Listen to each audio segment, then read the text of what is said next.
everyone. Today we'll be talking about how to stop procrastination, or basically how to get work done.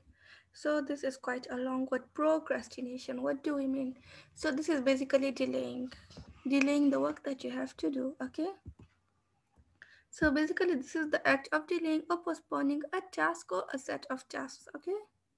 So basically, it's the force that prevents you from following through on what you set out to do. So the first thing you need to do is break your work into little steps.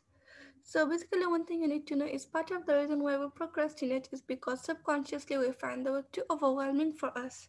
Break it down into little parts, then focus on one part at a time. So basically, if you know that you need to read 5 chapters, to go try to break down it into one chapter at a time and set goals. So you need to be like, maybe in the next 30 minutes, I need to cover at least 2 chapters. Then keep moving that way. Secondly, change your environment. So different environments have different impact on our productivity. So you look at your work desk and your room. Do they make you want to work or do they make you want to snuggle and sleep? If it's the latter, you should look into changing your workspace. So it's basically some people feel motivated to study more in libraries than their own rooms. Others are just okay with studying in their room. So it's basically what works for you. Then create a detailed timeline with specific deadlines. So if you have just one deadline for your work, it's like an invitation to procrastinate. That's because we get the impression that we have time and keep pushing everything back until it's too late. So if you break down your project, then create an overall timeline with specific deadlines for each small task. This way you know you have to finish each task by a certain date. So what we mean is if you have 10 things to do, so you keep small deadlines like maybe by 12 a.m. I need no 12 p.m. I need to get this done. By 15 I need to get at least half of my work done. 4. Hang out with people who inspire you to take action. So I'm pretty sure if you spend just 10 minutes talking to Steve Jobs or Bill Gates, you'll be more inspired to act than if you spend the 10 minutes doing nothing. So the people we are with influence our behaviors. So one thing you need to know is of course spending time with Steve Jobs or Bill Gates is not possible. Or it's not a feasible method, but the principle still applies. So you need to identify the people, friends, or colleagues who trigger you or inspire you to work, okay? Then tell others about your goals. So tell all your friends, colleagues, acquaintances, and family about your projects. Now, whenever you see them, they're bound to ask you about your status on those projects. So that way you'll be motivated to do your work.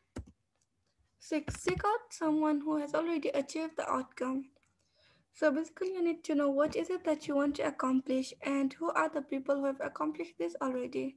So seek them out and connect with them. So seeing living proof that your goals are very well achievable if you take action is one of the best triggers for action. 7. So stop overcomplicating things. So are you waiting for a perfect time to do this? Ignore that because there's never a perfect time. If you keep waiting for one, you're never going to accomplish anything. So perfectionism is one of the biggest reasons for procrastination. 8. Get a grip and just do it. So you can do all the strategizing, planning, and hypothesizing, but if you don't take action, nothing is going to happen. So reality check. I've never heard anyone procrastinate their way to success before, and I doubt it's going to change in the near future. So whatever it is you're procrastinating on, if you want to get it done, you need to get a grip on yourself and do it. So you can spend a lot of time thinking about it, but if you don't get up and do it, there's no work that's going to be done. 9. The 5-second rule. So this basically talks about if you have an instinct to act on a goal, you must physically move within 5 seconds or your brain will kill the idea. So all you have to do is count 5, 4, 3, 2, 1. So as you get to 1, get up and get towards your goal, okay?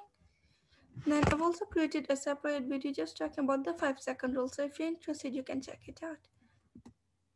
So a few quotations to inspire you are here. So that's all about the current video. Thank you for watching.